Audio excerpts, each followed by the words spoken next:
ஸ்டாலின் அவர்களே, நீங்க ஆளுகின்ற கட்சியில முதலமைச்சர் இருக்கிற காரணத்தினால ஆளே நடமாட்டம் இல்லாத பகுதியெல்லாம் காவல்துறை காவலர்களை நிறுத்தி உங்களுக்கு பாதுகாப்பு கொடுக்கறாங்க. நீங்க ஆயிரக்கணக்கான பேர் உங்களுக்கு பாதுகாப்பு பணியில் ஈடுபடுறாங்க. நாங்க அதை வேண்டாம்னு சொல்லல. அதே வேளையில் எதிர்க்கட்சிகள் நடத்துகின்ற கூட்டத்திற்கும் முழுமையான பாதுகாப்பு கொடுப்பது அரசின் கடமை. இங்க நாமக்கலுக்கு வந்தார், அங்கே கரூருக்கும் போனாங்க.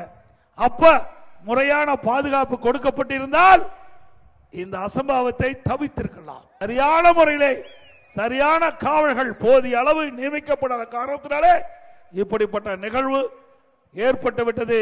திரு ஸ்டாலின் அவர்களே, தமிழகத்தை தலைகுனிய விடமாட்டேன் என்று கர்ச்சிக்கின்றீர்கள். தமிழகம் இந்தியாவிலே தலைகுனிந்து நிற்கின்ற காட்சியை நாம் பார்த்து கொண்டிருக்கின்றோம். இந்த மண்ணில 41 உயிர்கள் பலியானதற்கு யார் காரணம்? இந்த அரசாங்கமே சரியான முறையில் நடவடிக்கை எடுக்காத காரணத்தினாலே விலை மதிக்க முடியாத 41 உயிர்கள் இழந்திருக்கிறோம். அத்தனையும் எப்பொழுது பார்த்தாலும் தமிழர் தமிழர் என்று சொல்லிக் கொண்டிருக்கின்ற முதலமைச்சர் அவர்களே, தமிழ்நாட்டை சேர்ந்தவர் தான் 41 பேர் இறந்திருக்கிறார் என்பதை நீங்கள் எண்ணி பார்க்க வேண்டும்.